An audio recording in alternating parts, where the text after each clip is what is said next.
1 Samuel chapter 8. When Samuel was old, he made his sons judges over Israel. Now the name of his firstborn was Joel, and the name of his second Abijah. They were judges in Beersheba. His sons didn't walk in his ways, but turned away after dishonest gain, took bribes, and perverted justice. Then all the elders of Israel gathered themselves together and came to Samuel to Ramah. They said to him, "Behold, you are old, and your sons don't walk in your ways. Now make us a king to judge us like all the nations." But the thing displeased Samuel when they said, "Give us a king to judge us." Samuel prayed to the Lord. The Lord said to Samuel, "Listen to the voice of the people in all that they tell you, for they have not rejected you, but they have rejected me as the king over them. According to all the works which they have done since the day that I brought them up out of Egypt, even to this day, in that they have forsaken me and served other gods, so they also do to you. Now therefore listen to their voice. However, you shall protest solemnly to them, and shall show them the way of the king who will reign over them." Samuel told all the Lord's words to the people who asked him for a king. He said, "This will be the way of the king who shall reign over you. He will take your sons and appoint them as his servants, for his chariots and to be his horsemen, and they will run before his chariots. He will appoint them to him for captains of thousands and captains of 50s, and he will assign some to plow his ground and to reap his harvest, and to make his instruments of war and the instruments of his chariots. He will take your daughters to be perfumers, to be cooks, and to be bakers. He will take your fields, your vineyards, and your olive groves, even your best, and give them to his servants. He will take 1/10 of your seed and of your vineyards, and give it to his officers and to his servants. He will take your male servants, your female servants, your best young men, and your donkeys, and assign them to his own work. He will take 1/10 of your flocks, and you will be his servants. You will cry out on that day because of your king whom you will have chosen for yourselves, and the Lord will not answer you in that day." But the people refused to listen to the voice of Samuel, and they said, "No, but we will have a king over us, that we also may be like all the nations, and that our king may judge us, and go out before us, and fight our battles." Samuel heard all the words of the people, and he rehearsed them in the ears of the Lord. The Lord said to Samuel, "Listen to their voice, and make them a king." Samuel said to the men of Israel, "Everyone go to your own city." Chapter 9. Now there was a man of Benjamin, whose name was Kish, the son of Abiel, the son of Zeror, the son of Bechorath, the son of Aphiah, the son of a Benjamite, a mighty man of valor. He had a son whose name was Saul, an impressive young man, and there was not amongst the children of Israel a more handsome person than he. From his shoulders and upward he was taller than any of the people. The donkeys of Kish, Saul's father, were lost. Kish said to Saul his son, "Now take one of the servants with you, and arise, go look for the donkeys." He passed through the hill country of Ephraim, and passed through the land of Shalisha, but they didn't find them. Then they passed through the land of Shalem, and they weren't there. Then he passed through the land of the Benjamites, but they didn't find them. When they had come to the land of Zuph, Saul said to his servant who was with him, "Come, let's return, lest my father stop caring about the donkeys and be anxious for us." The servant said to him, "Behold now, there is a man of God in this city, and he is a man who is held in honor. All that he says surely happens. Now let's go there. Perhaps he can tell us which way to go." Then Saul said to his servant, "But behold, if we go, what should we bring the man? For the bread is spent in our sacks, and there is not a present to bring to the man of God. What do we have?" The servant answered Saul again and said, "Behold, I have in my hand the 4th part of a shekel of silver. I will give that to the man of God, to tell us our way." In earlier times in Israel, when a man went to inquire of God, he said, "Come, let's go to the seer," for he who is now called a prophet was before called a seer. Then Saul said to his servant, "Well said. Come, let's go." So they went to the city where the man of God was. As they went up the ascent to the city, they found young maidens going out to draw water, and said to them, "Is the seer here?" They answered them and said, "He is. Behold, he is before you. Hurry now, for he has come today into the city, for the people have a sacrifice today in the high place. As soon as you have come into the city, you will immediately find him before he goes up to the high place to eat. For the people will not eat until he comes, because he blesses the sacrifice. Afterwards, those who are invited eat. Now therefore go up, for at this time you will find him." They went up to the city. As they came within the city, behold, Samuel came out towards them to go up to the high place. Now the Lord had revealed to Samuel a day before Saul came, saying, "Tomorrow about this time I will send you a man out of the land of Benjamin, and you shall anoint him to be prince over my people Israel. He will save my people out of the hand of the Philistines, for I have looked upon my people, because their cry has come to me." When Samuel saw Saul, the Lord said to him, "Behold, the man of whom I spoke to you, he will have authority over my people." Then Saul approached Samuel in the gateway and said, "Please tell me where the seer's house is." Samuel answered Saul and said, "I am the seer. Go up before me to the high place, for you are to eat with me today. In the morning I will let you go and will tell you all that is in your heart. As for your donkeys who were lost 3 days ago, don't set your mind on them, for they have been found. For whom does all Israel desire? Is it not you and all your father's house?" Saul answered, "Am I not a Benjamite, of the smallest of the tribes of Israel? And my family, the least of all the families of the tribe of Benjamin. Why then do you speak to me like this?" Samuel took Saul and his servant and brought them into the guest room, and made them sit in the best place among those who were invited, who were about 30 persons. Samuel said to the cook, "Bring the portion which I gave you, of which I said to you, set it aside." The cook took up the thigh and that which was on it, and set it before Saul. Samuel said, "Behold, that which has been reserved. Set it before yourself and eat, because it has been kept for you for the appointed time. For I said, I have invited the people." So Saul ate with Samuel that day. When they had come down from the high place into the city, he talked with Saul on the housetop.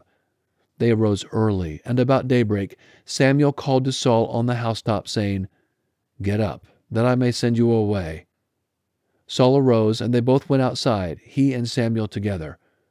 As they were going down at the end of the city, Samuel said to Saul, "Tell the servant to go on ahead of us." He went ahead. Then Samuel said, "But stand still first, that I may cause you to hear God's message." Chapter 10. Then Samuel took the vial of oil and poured it on his head, then kissed him and said, "Hasn't the Lord anointed you to be prince over his inheritance? When you have departed from me today, then you will find 2 men by Rachel's tomb on the border of Benjamin at Zelzah. They will tell you, 'The donkeys which you went to look for have been found, and behold, your father has stopped caring about the donkeys and is anxious for you, saying, What shall I do for my son?'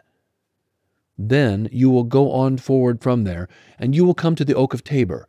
3 men will meet you there, going up to God to Bethel, one carrying 3 young goats, and another carrying 3 loaves of bread, and another carrying a container of wine. They will greet you, and give you 2 loaves of bread, which you shall receive from their hand.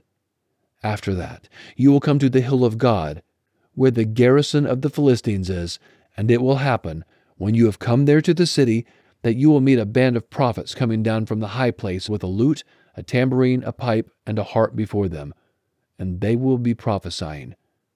Then the Lord's Spirit will come mightily on you. Then you will prophesy with them and will be turned into another man.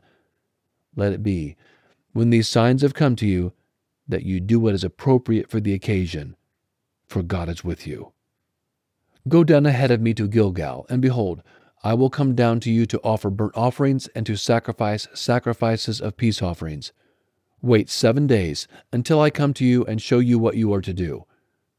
It was so that when he had turned his back to go from Samuel, God gave him another heart, and all those signs happened that day. When they came there to the hill, behold, a band of prophets met him, and the Spirit of God came mightily on him, and he prophesied amongst them. When all who knew him before saw that, behold, he prophesied with the prophets, Then the people said to one another, "What is this that has come to the son of Kish? Is Saul also amongst the prophets?"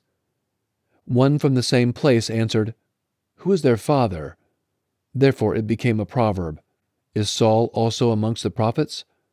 When he had finished prophesying, he came to the high place. Saul's uncle said to him and to his servant, "Where did you go?" He said, "To seek the donkeys. When we saw that they were not found, we came to Samuel."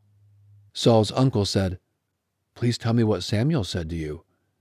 Saul said to his uncle, "He told us plainly that the donkeys were found. But concerning the matter of the kingdom of which Samuel spoke, he didn't tell him."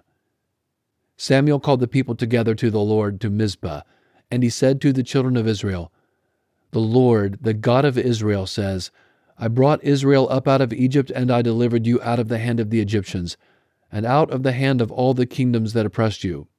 But you have today rejected your God, who himself saves you out of all your calamities and your distresses. And you have said to him, 'No, set a king over us.' Now therefore present yourselves before the Lord by your tribes and by your thousands." So Samuel brought all the tribes of Israel near, and the tribe of Benjamin was chosen. He brought the tribe of Benjamin near by their families, and the family of the Matrites was chosen. Then Saul the son of Kish was chosen, but when they looked for him, he could not be found. Therefore they asked of the Lord further, "Is there yet a man to come here?" The Lord answered, "Behold, he has hidden himself amongst the baggage." They ran and got him there. When he stood amongst the people, he was higher than any of the other people from his shoulder and upward. Samuel said to all the people, "Do you see him whom the Lord has chosen, that there is no one like him amongst all the people?" All the people shouted and said, "Long live the king!" Then Samuel told the people the regulations of the kingdom, and wrote it in a book, and laid it up before the Lord. Samuel sent all the people away, every man to his house. Saul also went to his house in Gibeah, and the army went with him, whose hearts God had touched.